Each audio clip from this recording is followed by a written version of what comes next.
All right. Looking for the. We're live on YouTube, so we just need to record as well.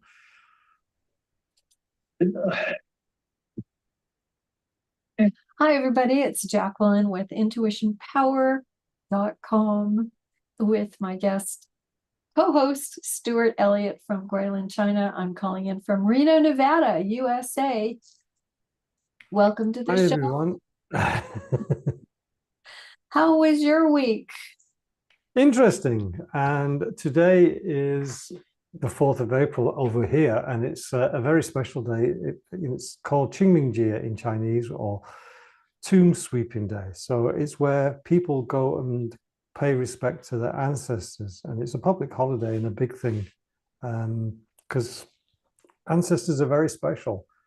So my wife and her mother and her father and aunt and uncle have all gone to the cemetery to clean the graveyard, the graves of grandparents, and then do their bit, the same prayers, etc., etc. But the children are not allowed to go. It's not considered good luck for young children, so they stay at home with me.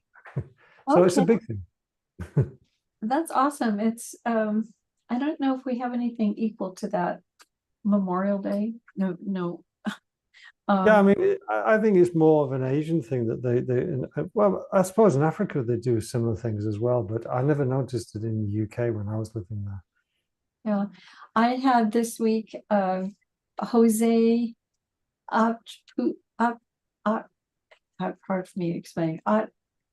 Pronounce it Apu, AJPU, Munoz, and he's a Mayan timekeeper, which means that his relatives go back 23 generations of pure Mayan, and he holds the oral tradition of lots of stories from way back when. He's the real deal, and he came to Reno and did honored me with letting me host a cacao ceremony where that's also part of his lineage. And so what is the cacao ceremony? The cacao ceremony is you kind of sit around and eat and drink something that's like a cocoa drink, chocolate. But the ceremony starts with the intention. Any ceremony theoretically starts with the intention to have the ceremony. So anything beyond that is part of the ritual. So from the organic growing of the cacao beans and where he gets those beans from, and then they ceremoniously have it dried out a certain number of days in the sun as they have grids of energy, whatever they do to add to the sacredness of those of the process. And then when they finally grind it and doing that with prayers, and then when they cook it, they're stirring it. He's stirring it with prayers and putting all that intention into the water and the cacao, and they have cayenne pepper in it and cardamom and a couple other goodies. And then when you sit around, and then there's a certain way that he passes the cups around, and he was just talking. This is the second or I think the third one that I've done with him, and each one was a little bit different. But as you're drinking it, you're thinking about your prayers and the things that you want to release, the things that you want to more embody it. This was the new moon. So new moon is time for planting new seeds and planting thought seeds, emotional seeds. There was some healing that was taking place, and people let go of issues. And so it was a really beautiful ceremony. And there was a book, a body of work by Dr. Emoto, I believe is the name. And he studied water, and like under a microscope, the shape of the molecules of the water. And it's a beautiful study because our body is 70+% water, our planet is 70+% water. And so this Emoto book shows under microscope how words impact the structure of the water. And there's something called wetter water, drier water, and it's almost like a snowflake patterns, and words like love and words like prayer and joy have beautiful snowflake patterns, and words that would be more hate and or limiting, negative, have more distorted patterns, not the symmetrical with lots of different little web things coming out. So when you put that together, if you do a little study or look it up on the web of water patterns and structured water, and you think that you realize that your body's made up of all this water, we're drinking water every day, hopefully, that the quality of the water that goes into us actually helps us with our health or not. So so when you're thinking about he's mixing this prayed on stuff into the water with more prayers, and then you're drinking that, and that's going into your system and staying with you for a couple days at least, it's quite profound. And the conversations that he activated and the prayers, like think about this and drink the cacao, and drinking and prayers. Yeah, I mean, it reminds me of the tea ceremonies they have over here and the specific teas. There's firstly, whatever tea you're having, it has to have the right water. And I've been to a tea, not a tea tasting, a water tasting, where we had one type of tea made with 6 different types of water. And it was a blind taste, and we had to write our thoughts down. It was very, very interesting. Wow. Each one was very, very different. But one of the things that they do say about the tea ceremonies is the tea tastes different depending on the energy of the people who are sitting there. So you have one group of people, the tea tastes this way, and the hostess can obviously explain the differences. And then you have another group of people, the tea tastes a different way. And it also reminds me of the Japanese tea ceremonies, how special they are, and the energy they create in the room, the environment, to make the teas taste in a special way. So I think there's a lot that we miss in the so-called Western world of this power of energy, really. Right. Not only that, they say if the chef or the cook is upset or angry, the food that is served could cause indigestion. Yeah, I can believe that. Because people pick up on that. And so isn't that why grandma's cooking is always the best, if you've got a really good grandma, because of the energy of the grandma? And you get the recipe and she teaches you, it's never the same. Well, I don't know. Mine is my grandmother, I walked into her house. She must have been in her late 80s, early 90s. She passed, I think she was 97, 98, sharp as a tack, never exercised a day in her life, ate stuff that would make people think like, are you kidding me? Never was sick a day in her life until she passed.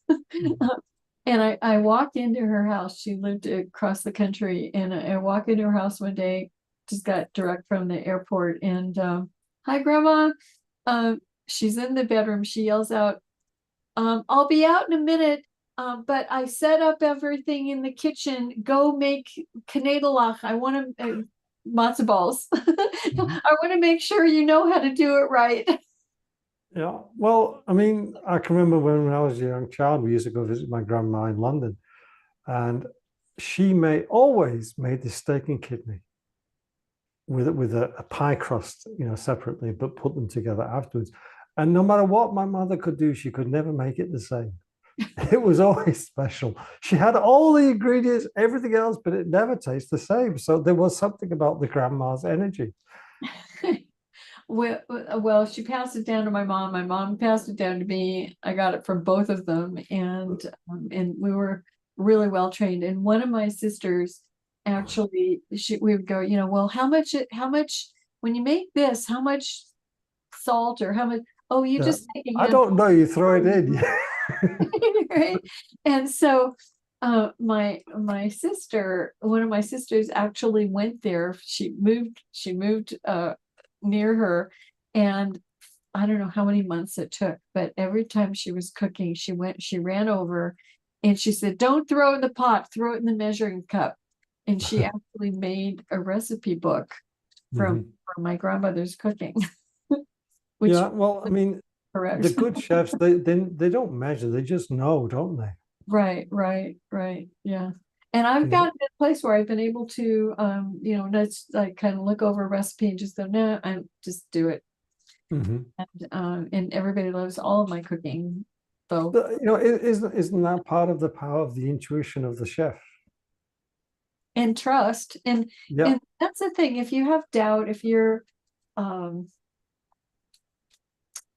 doubt and fear or anger, if you're not present to the task, if you're upset about something, literally, I've gone through so many decades of training of consciousness that I'm usually pretty good at keeping things like letting go of stuff very quickly, and or letting go of it in the moment and then processing it later when I have my journal, when I can do my meditation, when I can talk to someone and get some feedback, but without just burying it, because a lot of people that they don't have someone to talk to about, or they don't have the training of how to let go and not just bury it, but really process it through so that it's not it doesn't just Well, it it, festers. If it's that, buried, it festers, doesn't it? that's That's the the exact problem. word I was going to use. Yeah. And so that's for all of you that are just tuning in. That's one of the reasons why I have these conversations with Stuart, because I know he's an expert at helping people to get to that place where you don't have to spend decades of training like I did, and part of the journey for me was I wanted to help people and I wanted to do as a professional.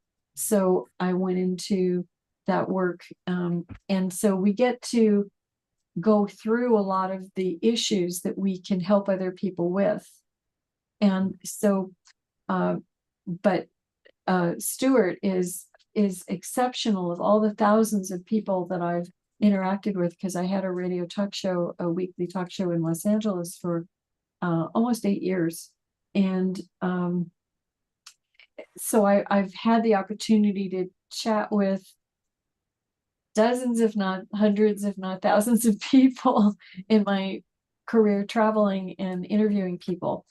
And so the festering, and there's a difference between burying a feeling or an incident and clearing it out. And there's also a difference between different types of therapies, where some just wipe it clean from your memory so that if that's at all possible, but bury it, as opposed to being able to access it without the emotional charge that, wow, That's the key. that horrible thing happened and I can talk about it without going into reactive mode or without falling apart. Without reliving it, really, because Yeah, that's what a lot of people do, isn't it? They just relive it and relive it and relive it over and over and over again. right. And that's not healing. No, And that's just traumatizing, really. yeah. So how do you work with people? Tell people more. Well, an interesting way is the past and the future. If there's an incident that happened which is very traumatizing, before that incident, everything was fine. And it's like a movie theater, if you like. You have a movie, So you slow that part down and spend a lot of time on that good part. When the bad part happens, poof, you speed it up so quickly, and then you focus on the good parts afterwards. So what you're doing is you're not, when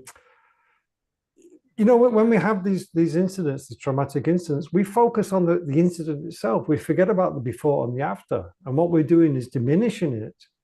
We're not stopping it because there's a lesson there, but we're diminishing the energy and the pain and the suffering and focusing on the good before and the good after and how we've grown through it. And that's a very, very powerful thing to do because you can get through serious phobias. I remember one of my mentors, he was talking about a lady who fell into a tree hole where her father was cleaning a tree out, and there was about 100 snakes in there, pit of snakes. And she had that with her for a long time Oh until my she God. did go through that process. And She then fell she was into a thing of yeah, where he was digging the tree stump out, and there's a snake's nest or whatever you want to call it there. She fell in with all the snakes all over her. And she was about 7 or 8 or something, and that was pretty traumatic, as you can imagine.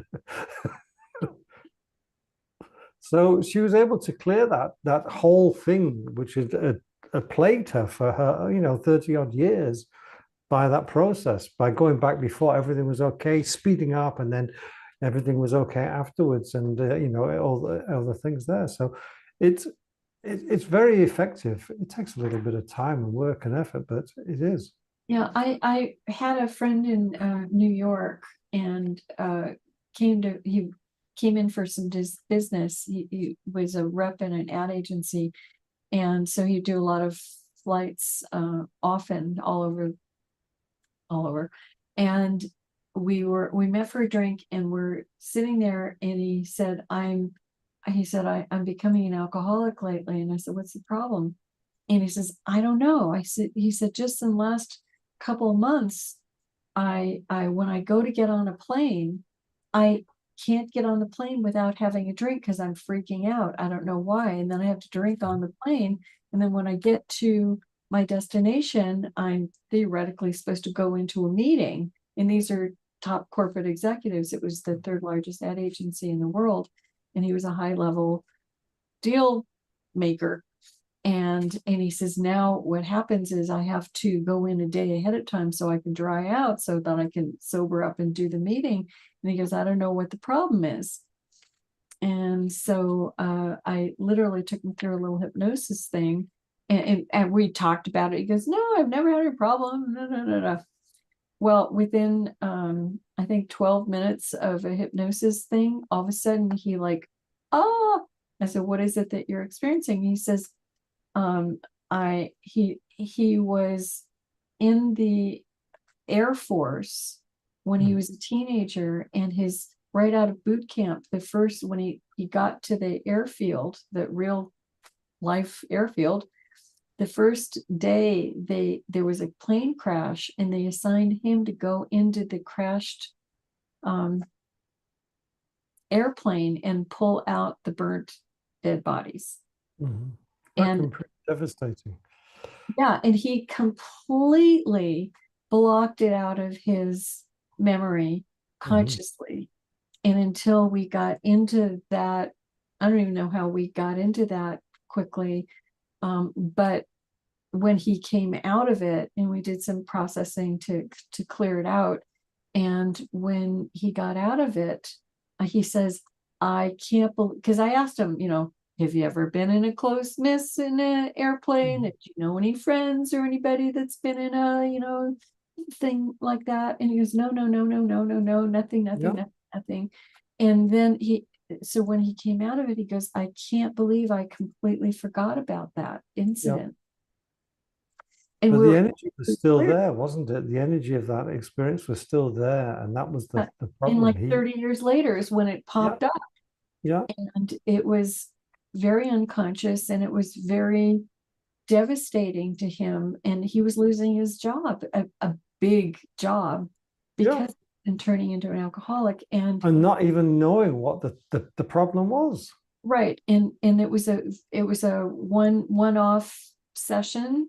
And when I called him a couple days later, I said, how are you? How was your flight home? And he goes, oh, it was fine. I just had like 2 drinks. And I was like, oh. And he goes, no, no, no. It was a long flight. I would have had a drink or two, and that was fine. And he says, and then we talked a couple weeks later. He says, I don't have any problem anymore. It's not a problem. So one time with the right therapist or the right process can be an absolute life changer. And that's what he does. And that's one of the reasons, and I know his history with working with people, and that's one of the reasons why I have you as a co-host. Well, I appreciate the the sentiments. I mean, I'm with an honored person as well, so it works both ways. So for those of you that are listening, change can be fast, it can be long lasting, and it can also be temporary, and it depends on what you study, who you work with. If you decide to do any work or kind of bear through it yourself, I can do it, and everybody can. But with life, the acceleration, the feeling of accelerated change, which is real. We're going through some amazing times on the planet. And now's a time to really get the support to help you thrive, not just Yeah. and not just I know what you're saying, and something just came to mind earlier on about the new moon. I mean, it's a time of hope, it's a time of renewal. But this week, I looked in the sky about 8 o'clock, and there was this painting. It was just so beautiful. There was a little smile with a very, very thin, like so, but there was a pencil line in the sky. And then a little shadow on the top of it, and that was the new moon looking at you, smiling at you. It's just so beautiful. It made me feel so special, but to see the new moon and just have that energy from it. And the moon was smiling at me to say thank you. take a picture next time.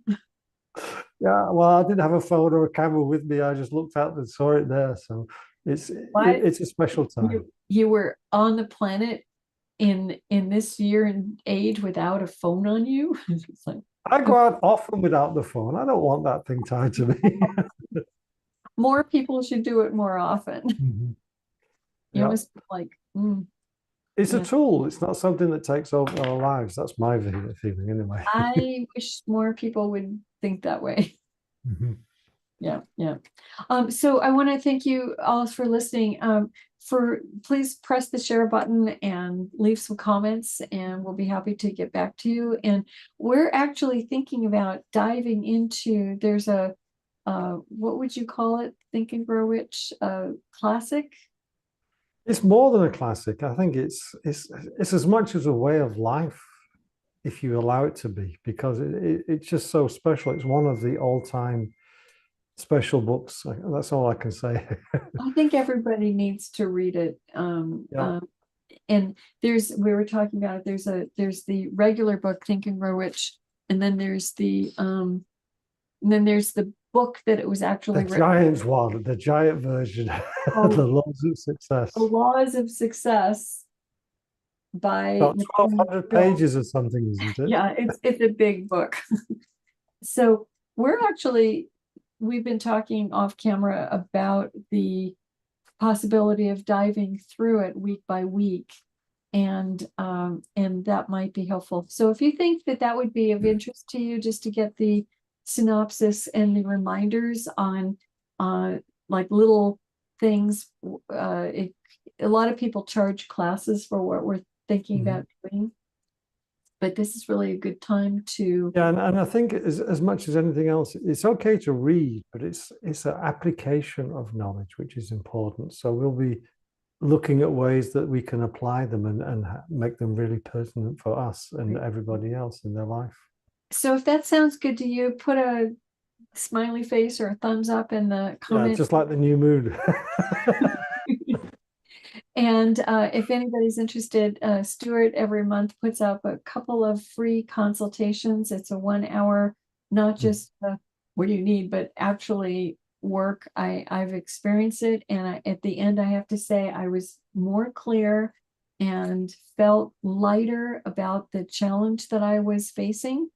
And really, I knew the answers were inside of me, and the way he was asking questions and having conversation with me, it was just like, I feel so much better about this now.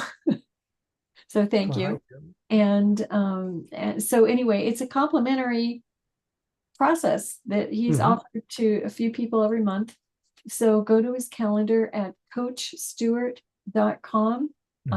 Can't read it by his name, get the magnifying glass or zoom in, and you'll be able to see the actual URL address, coachstuart.com. And if you're interested in anything else about me, we'll be doing spoon bending training on Zoom. And people go, what?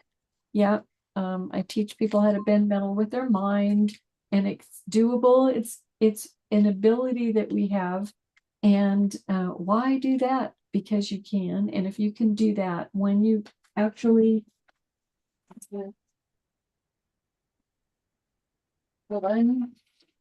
when you actually bend metal with your mind, this, by the way, takes 400 pounds of pressure, 400 to 800 pounds of pressure per square inch, depending on the metal, to buckle. And when it happens, you could just be going like this, and it just goes clunk. So the power of the mind, that's really what it's all about. And the most often comment that people leave that program with is, oh my God, I can't believe I did it. I did it. And if I can do this, I can do anything. So if you want to have the feeling of I can do anything and get past doubt on any level, then you'll go to my website and intuitionpower.com or cosmiclightacademy.org, and we'll be posting when that next one is. And other than that, have a really fantastic week, everybody. Yep. Stuart, thank you for joining me. It's my pleasure. Thank you. Look for those thumbs up and those comments. Yep. Take care, everybody.